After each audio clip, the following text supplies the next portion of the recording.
নমস্কাৰ, মই বাবাতু বৰুৱা। সকলো নিশ্চয় ভালে আছে। ভিডিঅ'সমূহ নিশ্চয় চাগে চাই আছে। আমাৰ বহুতখিনি ব্লগ আহিবলগীয়া আছে। অতি সোনকালে ব্লগসমূহ আহি আছে। আমি উপস্থিত হ'লোগৈ আছাম টক্সৰ মজিয়াত। নিমন্ত্ৰণ জনাইছিলে হিমাশ্ৰী ভণ্টিয়ে। আৰু এই আছাম টক্সৰ মজিয়াত আমি টীম বাপুকণৰ বিলৈ সকলোখিনি উপস্থিত আছিলোঁ। পৰিচালক, প্ৰযোজক, পৰিকল্পনা, আৰ্টিষ্ট সকলোখিনি আছিলোঁ। আৰু আমাৰ এটা ইণ্টাৰভিউ ল'লে। আমাৰ প্ৰডাকশ্যন ডি চিনে প্ৰডাকশ্যনৰ বিষয়ে সকলোখিনি সুধিলে, ক'লোঁ। আৰু মোৰ পৰিকল্পনাত আহি আছে এখন ৱেব ছিৰিজ। গানৰ কাম ইতিমধ্যে হৈ গৈছে। 5 জানুৱাৰীত শুভমুক্তি হ'ব। সেই ৱেব ছিৰিজখনৰ নাম হৈছে বাপুকণৰ বিলৈ।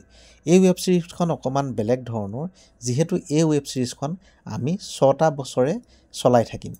আৰু আমাৰ ঘৰুৱা প্ৰডাকশ্যন নিজৰ প্ৰডাকশ্যনত হৈছে। আৰু পাপৰি বৰাই বৰ সুন্দৰ কাম কৰিছে। আপোনালোকৰ মনিব, তেওঁ এতিয়া নিজৰ প্ৰডাকশ্যন ডি চিনে প্ৰডাকশ্যন। গতিকে আপুনি ইয়াত কিনো হৈ আছে, ৱেব ছিৰিজখন কেনেকৈ আহিব বা ৱেব ছিৰিজখন চাবৰ বাবে আমাৰ ডি চিনে প্ৰডাকশ্যনৰ ইউটিউব চেনেলটো ছাবস্ক্ৰাইব কৰি থ'ব। লগতে আপোনাৰ প্ৰিয় চেনেল অঙঠাৰ ব্লগসমূহ চাই থাকিব।